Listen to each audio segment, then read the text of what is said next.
So, Troy White, Hoodoo Financial. Today I'm covering a topic that I wanted to discuss further, and that is about the concept of rich, being rich. I meet with clients on a regular basis, and often they're dancing around uh, as they try to um, articulate their investment goals. Um, their mind usually has a hard time to not just say, basically, if when I ask the questions, why are you investing? Why do you want to invest your money? The answer naturally goes to because I want to get rich. And we need to dive into this topic because in order for me to help my clients come up with a financial plan, come up with an investment portfolio, come up with an investment strategy, I need to understand their mindset, how they think. And part of that is what does rich mean to you? I know you want to be rich, and I know fundamentally what you mean, but I can't really uh, act on generalizations. I need to get to exactly what do you mean when you say you want to be rich? Because is there a dollar figure attached to that? What's rich? What is rich to you? I define rich as achieving everything you want to do. Here's the reason why it's important. Naturally, when you think of rich, you think, oh, I can just go buy any damn thing I want, right? That's what rich is, and that type of rich is what leads you to not be rich no more if you got that. So that's that new money concepts, right? Those so that type of thinking of just accepting rich as a thing, right, is is what leads you to financial issues. And here's how: because if you don't have actual financial goals, then when you get money, let's say you fell into $100,000, then without having actual goals, actual stated financial goals, then you're going to feel rich and you're going to spend that $100,000. And it's just a matter of how long it takes you to spend it. It's not a matter of, you may feel like you are um, a very good saver and financial steward. You don't spend frivolously. You make wise spending decisions. Well, if you don't have investment goals, a financial plan, then you won't know what you are actually saving and investing for. And because you're always under this assumption that you'll know it when you see it. Once I'm rich, I'll know when I get there. But what actually happens is as you make more money, you your goals just increase. At first you only needed $1,000 to get a car, and you was gonna buy a Pinto with it. Well, after you got the Pinto, now you need $5,000 for your next car. It's gonna be a Camaro, an old Camaro, and then after that, now you need $30,000 for a car because you want a Lexus. And then after that, now you're making more money. You need $50,000 for a car. You want a Benz. And so what I'm saying is, as your money increases, your expenses increase because you didn't plan ahead of time for any wants. The things you want, if you if you didn't plan for them ahead of time, then you're gonna want everything you see. And what happens is you find ways to spend your money. It's instead of your goals slowly being achieved, your money is there, and you knew that you're trying to live a better life and enjoy nice things. These are your goals. So when you see money, you spend it because your goal was enjoy your money. And so, but if you have investment goals from the beginning to start with, then this is how I can identify what rich is to you. So what I often ask my clients is, whomever your spiritual leader is, let's just say Jesus or God, right? I say, if God came down and knocked on your front door and told you that, hey, anything that you want to achieve, I am giving you my personal guarantee that you cannot fail.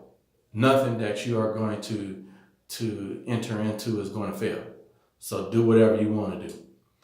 Okay, well, that's the thing that we need to accomplish from a financial planning standpoint. I want to plan for that thing, the thing that God said that you cannot fail if you enter into it. And so that is rich. All of those, whatever the things God said, hey, I guarantee you won't fail. Then what's the thing that you would do? You say, oh, well, then if I can't fail, then maybe I'll go over here and start this business. Oh, well, if I can't fail, shoot, maybe I'll go over here and try to buy this apartment building. Oh, well, if I can't fail, then, I would like to own a Lamborghini or whatever it is, right? So that is rich when you do those things. And if you achieve your financial goals and you are not rich, that means you didn't plan to achieve all your goals. You should list all your goals. Why aren't you listing your goals out? Why wouldn't you plan out to achieve your goals?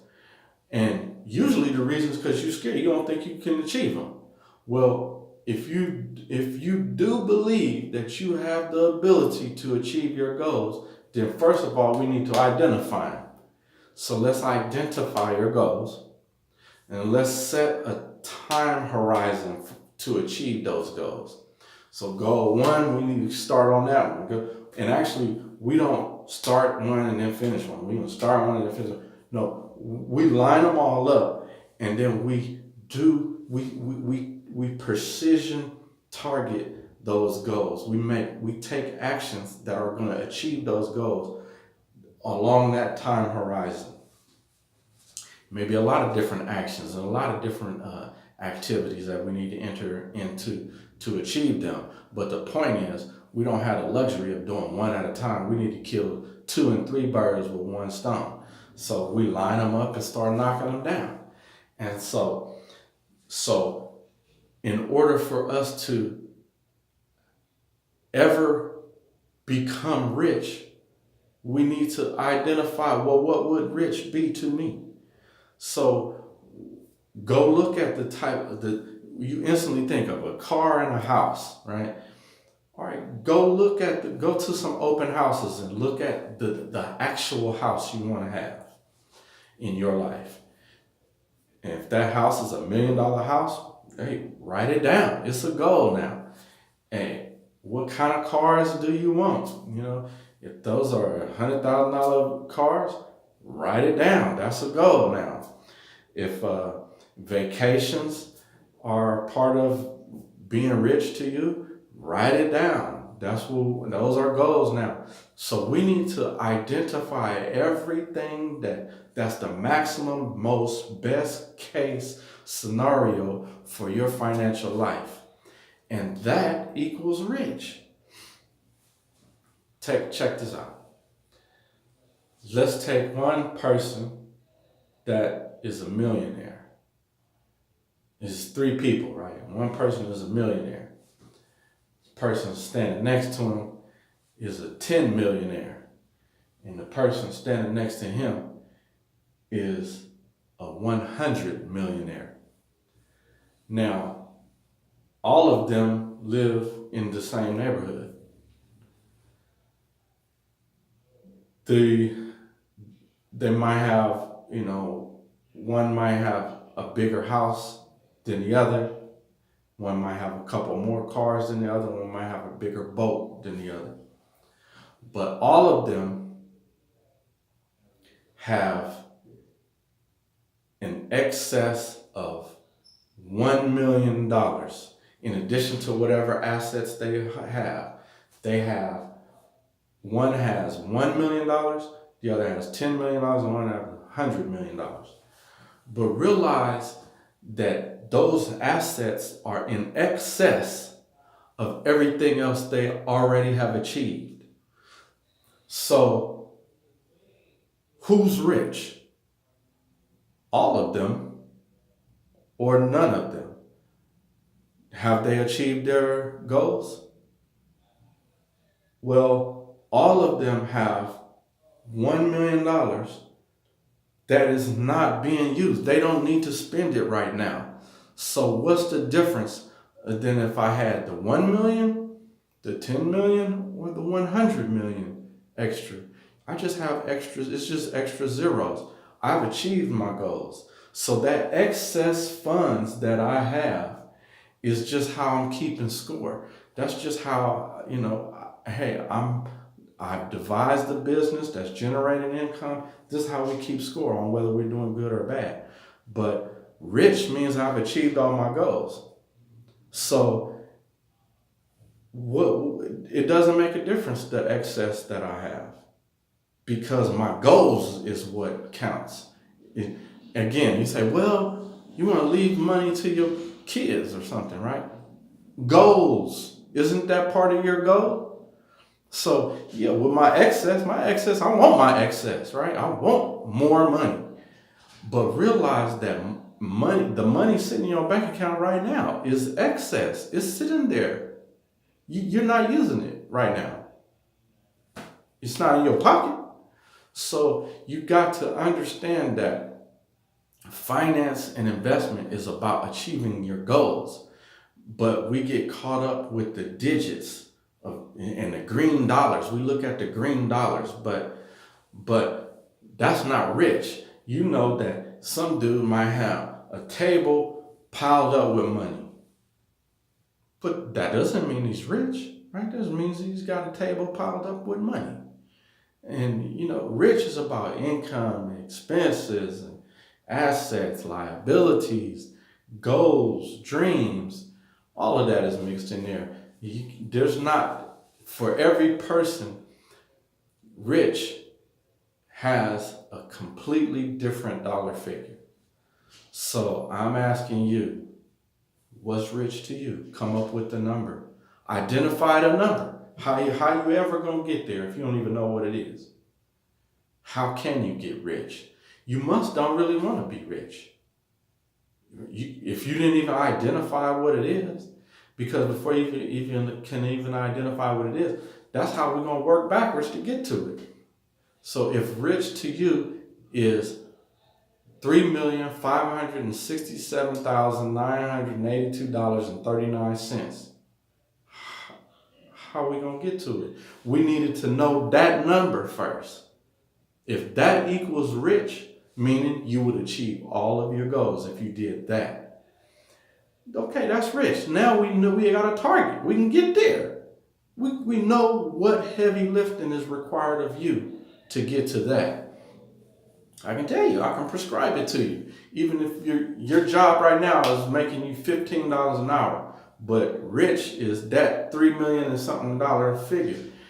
Hey, I can tell you, okay, but then you're going to need to bring in $88,000 a month for the next X number of years.